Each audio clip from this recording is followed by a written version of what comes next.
Hello అండి. 24 గంటలు కడుపులో నొప్పి అంటే ఏంటంటే అపెండిసైటిస్. అంతకుముందు మన పెద్దవాళ్ళు అప్పుడు ఏం చెప్పేవాళ్ళంటే 24 గంటలు కడుపులో నొప్పి వచ్చింది అంటే వితిన్ 24 అవర్స్ సర్జరీ చేసి దాన్ని తీసేయాలి అని చెప్పేవాళ్ళు. ఇప్పుడు కూడా అలానే చేస్తున్నామా? లేదా ఇంకేమైనా మెడికేషన్స్ వచ్చినాయా అనే దాని గురించి వాళ్ళు డిస్కస్ చేద్దాం. సో అపెండిసైటిస్ అంటే ఏంటంటే అండి, అపెండిక్స్ ఇన్ఫ్లేమ్ అవ్వటం. అపెండిక్స్ ఇన్ఫ్లేమ్ అయ్యి అక్కడ ఇన్ఫెక్షన్ వస్తుంది. ఆ ఇన్ఫెక్షన్ వచ్చినప్పుడు కడుపులో నొప్పి వస్తుంది. ఎక్కడ? పొత్తి కడుపులో కింద వస్తుంది. సో అక్కడ నొప్పి వచ్చినప్పుడు మాత్రమే దాన్ని అపెండిసైటిస్ అంటామా అంటే లేదండి. అక్కడ మిగతావి చాలా ఉంటాయి. కొన్ని విధాలుగా చూస్తే ఆడవాళ్ళలో ఒవేరియన్ సిస్ట్స్ కూడా అక్కడే నొప్పి ఉంటుంది. సో వాటికి ఏంటంటే ముందుగా నొప్పి వచ్చిన తర్వాత స్కాన్ చేస్తామండి. స్కాన్ చేసి స్కాన్లో కనుక అపెండిక్స్ ఇన్ఫ్లేమ్డ్గా ఉంది అని అంటే మాత్రం తర్వాత మనం చేయాల్సింది ఏంటనేది డాక్టర్ డిసైడ్ చేస్తారు. ఐదర్ అపెండిక్స్ రిమూవ్ చేసేయాలా, లేదా యాంటీబయాటిక్స్ పెట్టి కొన్ని రోజులు వెయిట్ చేయాలా, లేదా అక్కడ స్కాన్ బట్టి దాని లోపల రాళ్ళు అనేవి ఉంటాయండి, ఫీకోలిత్స్ అంటాం. రాళ్ళు అంటే మోషన్కి వెళ్ళే మోషన్ ఉంటుంది కదండి, మోషన్ చిన్న రాళ్ళలా ఫామ్ అయ్యి అపెండిక్స్కి వెళ్తుంది. ఇలాంటివి ఉన్నాయా అనేది స్కాన్లో తెలుస్తుంది. సో దాన్ని బట్టి ఆపరేషన్ ఇవాల్వ్ చేయాలా లేదా వెయిట్ చేయొచ్చా అనేది డాక్టర్ కాల్ తీసుకుంటారు. ఇప్పుడు మా దగ్గరకు వచ్చే ప్రతి పేషెంట్ నాకు పొత్తి కడుపులో నొప్పి ఉంది, అపెండిసైటిస్ ఉందా అని అడుగుతారనమాట. సో వాళ్ళకందరికీ ఏంటంటే అండి, ఒట్టి అపెండిక్స్ చూసి ఆపరేషన్కి వెళ్ళటం అనేది ఇప్పుడు జరగటం లేదు.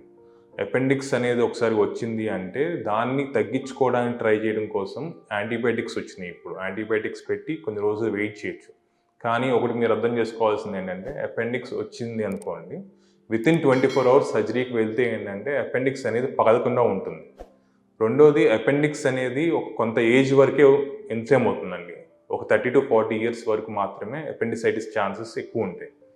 తర్వాత ఏమన్నా కడుపులో నొప్పి వచ్చి అది అపెండిసైటిస్ అంటే ముందు అపెండిసైటిస్ కాకుండా మిగతా రీజన్స్ అన్నీ చూసుకున్నాకే అవేమీ కాదు, అపెండిక్స్ ఒకటే డౌట్ఫుల్గా ఉంది, అపెండిసైటిస్ వచ్చింది అని అప్పుడు నిర్ధారించిన తర్వాతే దాని సర్జరీకి వెళ్తాం. ఎందుకంటే వన్స్ అపెండిసైటిస్ సర్జరీ చేసి వచ్చిన తర్వాత మళ్ళీ మీకు అక్కడే కడుపులో నొప్పి వచ్చింది అనుకోండి, చాలా ఇబ్బంది పడతారు. అండ్ దాన్ని ట్రీట్ చేయడం కూడా ఇబ్బంది అవుతుంది.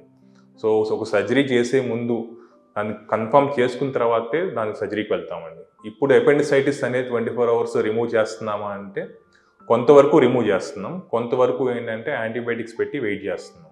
ఎందుకు అంటే అపెండిసైటిస్ అనేది డిఫరెంట్ రకాలుగా ఉంటుంది.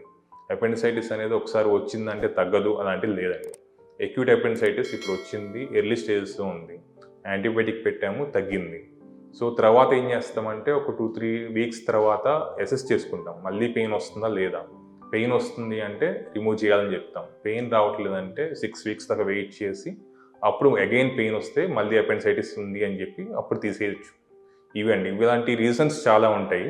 వాటిలో మెయిన్ ఏంటంటే అపెండిక్స్ వచ్చిన ఇమీడియట్గా 24 అవర్స్ సర్జరీ అనేది not an absolute indication, but it is an indication.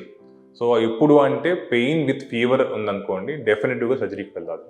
So early pain without fever, కానీ ఏంటంటే మీకు కౌంట్స్ పెరిగినాయి, కొంచెం పెయిన్ అనేది తగ్గట్లేదు అనుకోండి, అప్పుడు కూడా సర్జరీకి వెళ్ళాలి.